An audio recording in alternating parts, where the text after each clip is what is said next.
আজকে আপনাদের সামনে আমি একটি কথা বলতে যাই।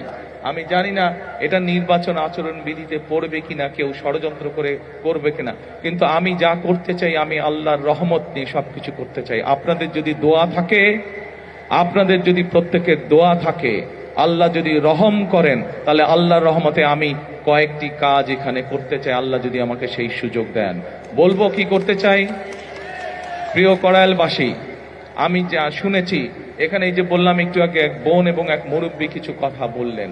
আমরা সিদ্ধান্ত নিয়েছি, আলহামদুলিল্লাহ, আল্লাহর রহমতে আল্লাহ আমাদেরকে সেই সুযোগ দিলে আমরা এখানে যে মানুষ, যে আপনারা কষ্ট করছেন, থাকার কষ্ট করছেন, সেই কষ্টটি আমরা ধীরে ধীরে সমস্যার সমাধান করতে চাই। এখানে উঁচু উঁচু বড় বড় আমরা বিল্ডিং করে দিতে চাই আল্লাহর রহমতে, এবং এইখানে যে মানুষগুলো থাকেন তাদের নাম রেজিস্ট্রি করে আমরা প্রত্যেকটি ছোট ছোট ফ্ল্যাট করব, এবং সেই ফ্ল্যাটগুলো তাদের নামে আমরা দিতে চাই। প্রিয় ভাই বোনেরা, যেই এখানকার যেই মানুষ, যারা এখানকার আদিবাসী, যারা এখানে বহু বছর যাবত আছেন, তাদের কাছে আমরা এগুলো হস্তান্তর করতে চাই, যাতে করে এই ঢাকা শহরের মতন জায়গায় এই এলাকার মানুষের একটি মাথা গোজার ঠাঁই হয়। সকল কিছু নির্ভর করছে আপনাদের দোয়া এবং আল্লাহর রহমতের উপরে।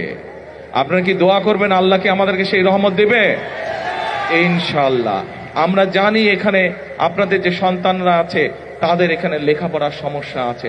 আল্লাহ যদি রহম করেন, আমরা এখানে চাই সুন্দর বাচ্চাদের জন্য স্কুলের গঠন করব, তা না, স্কুলের পাশাপাশি তাদের খেলাধুলার যাতে পরিবেশ থাকে, খেলাধুলার জন্য যদি মাঠ থাকে, সেই ব্যবস্থাও ইনশাল্লাহ আমরা এখানে করতে চাই। আল্লাহ যদি রহম করেন, আল্লাহ যদি রহম করেন, আমরা চাই